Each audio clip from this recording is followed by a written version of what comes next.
이번에 보게 될 게 드디어 우리가 통계 파트로 넘어왔습니다. 이 통계 파트가 그거죠. 그 이제 확률과 통계라는 그 교과 단원 중에서 이제 절반보다 조금 3분의 1 정도 남은 그런 부분이에요. 내용상.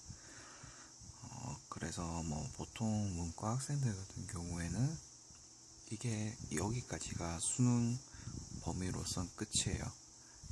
그래서 이 통계 부분이 사실 마지막 부분에 가깝기 때문에 생각보다 공부가 제대로 안 되는 경우가 굉장히 많아요. 이 부분은 옛날부터 그랬는데 한 2006년, 7년, 8년 뭐 그때도 그랬고 최근에도 그렇지만 실제로 난이도는 그렇게 높은 파트가 아니에요. 생각보다 거의 쉬어가는 코너기도 하고, 그 다음에 뭐 그래서 보통 8월 중순쯤에 수능을 안 남겨두더라도 8월 중순쯤에 시작한다 하더라도 충분히 뭐 잘 볼 수 있는 그런 부분이에요, 통계가.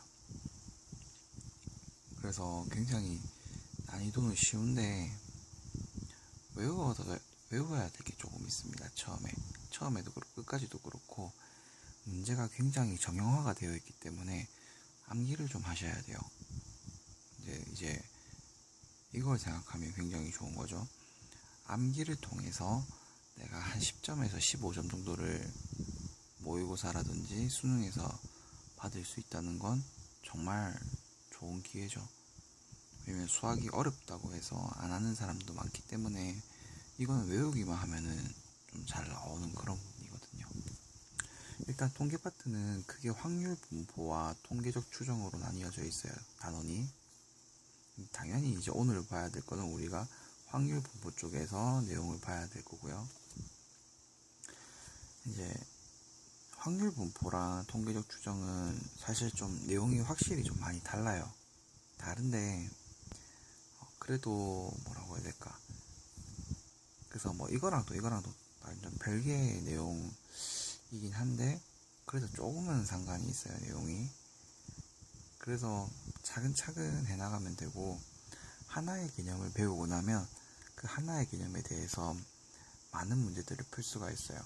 뭐 미분 같은 경우는 사실 뭐 미분 전체를 다 배우고 나서 이제 한 문제에 여러 개가 섞여 있는 그런 게 되게 많은데, 요 통계 파트에 대해서는 정말 내가 이 단원 하나를 배우면 이 단원에 오늘 1시간 배웠던 문제가 시험 문제가 그냥 그대로 나오는 경우가 굉장히 많아요. 생각보다 머리 쓸 것도 없고 그냥 주어진 대로 구해야 될 대로만 구하면 되는 그런 식입니다. 그리고 일단 요 확률 분포에서 우리가 배워야 될 내용들은 이 내용이에요. 확률 분포에서 배워야 될 내용들은 이 내용들이에요. 제가 조금 있다가 이렇게 한번 전체적으로 한번 보여드릴게요. 일단 이 확률 분포 안에는 뭐가 있냐면 이산 확률 변수라고 하는 걸요 또 배우고요. 그 다음에 또 뭘 배우냐면 확률 질량 함수도 배우고요. 그 다음에 확률 분포표도 배우고요. 그런데 이제 여기서 이제 학생들이 좀 헷갈려하는 부분들이 어떤 교과서는 여기까지 공부를 하고 나서 이걸 여기로 또 넘어갑니다. 여기로 넘어간 다음에 또 여기로 갔다가 여기로 가요. 그런 다음에 여기로 갔다가 여기로 배워요. 어떤 교과서들은. 그래서 이게 사실은 요렇게가 한 단락이라고 봐야 되고 요렇게가 한 단락으로 봐야 되는데, 그렇게 안 보다 보니까 좀 문제를 풀 때 어려움이라고 해야 될까? 개념이 통합이 안 돼요. 개념 통합이. 그래서 일단 이 표를 여러분들이 딱 지금 뭐 제가 계속 화면을 고정시켜 두고 있으니까 지금 뭐 쓰고 그 다음에 이거를 하루에 한 번 정도만 요 진도 나가는 동안 계속 좀 한 번 정도만 또 썼으면 좋겠어요. 한번 써야 돼요. 이거를 안 쓰면 또 잊어버리고 나중에 또 익숙하게 되면은 상관이 없는데, 요렇게 이제 칸을 뭐라 해야 될까, 정형화 시키는 게 일단 중요하거든요. 그리고 또 설명 들을 때는 또 오케이 이게 되는데, 설명 안 듣고 또 오래 지나다 보면 또 까먹어 버려요. 그래서 이제 아까 전에 제가 말씀드렸지만, 그 학교에서 공부할 때 교과서 진도가 이렇게 갔다가 이렇게 갔다가 이렇게 가는 순간 요 흐름이 끊겨버려요.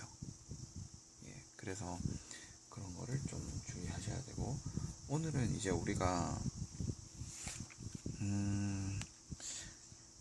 이상 확률 변수, 그 다음에 확률 질량 함수, 그 다음에 확률 분포표, 그 다음에 뭐 이런 것들 조금 시간이 되면은 이항분포까지 가고, 시간이 안 되면 그죠, 원래 학교에서 한다라고 하는 그런 진도대로 설명을 이제 제가 해드릴게요. 그래도 제가 어떻게 해드릴 수가 있냐면, 이게 설명하면서 제가 지금 이렇게 표시를 해놨으니까 계속 그걸 이어나갈 수가 있거든요. 그래서 그런 면에서 본다라고 하면 예, 그렇습니다. 자, 일단 우리가 여기 나갈 때 제일 중요한 게 뭐냐면, 앞으로 어떤 말을 자주 보게 될 거냐면 확률 변수라고 하는 말을 자주 보게 될 겁니다. 이게 지금 앞으로 여러분들이 자주 보게 될 단어가 뭐냐면 확률 변수라고 하는 걸 앞으로 자주 보게 돼요. 그런데 문제에서도 자주 보게 되고, 그런데 막상 학생들한테 확률 변수가 뭐냐라고 물으면 대답을 못하는 학생들이 많아요. 그래서 제가 지금 확실하게 딱 설명을 드리고 할 거니까 이거를 이제 정확하게 기억을 해 두셔야 돼요. 확률 변수. 왜냐면 이것도 결국에는 보시면 이산 확률 변수, 연속 확률 변수잖아요.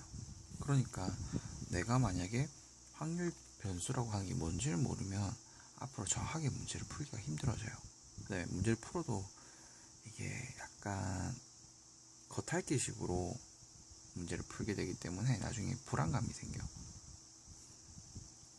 확률 변수가, 일단은 제가 예시부터 먼저 들어서 할게요. 동전 두 개가 있습니다. 동전 두 개가 있는데, 아니에요. 한 개를 할게요. 한 개. 동전 한 개가 있는데 얘를 두 번 던질 거야. 동전 한 개가 있는데 두 번 던질 거야. 그러면 어떻게 나올 거냐면요, 앞이 나오는 경우가 있을 거고, 그 다음에 앞 뒤가 나오는 경우가 있을 거고, 뒤 앞이 나오는 경우가 있을 거고, 뒤 뒤가 나오는 경우가 있을 거예요. 그죠? 자, 그러면 이거를 우리가 어떻게 할 거냐면, 자, 이게 전부 다 우리가 볼 수 있는 뭐냐면 표본 공간이에요. 그죠? 표본 공간. 확률에서 배웠었죠. 그죠? 이걸 우리가 S라고 하죠. 그죠? 이거를 어떻게 할 거냐면, 앞면이 나오는 횟수, 앞면 나오는 횟수를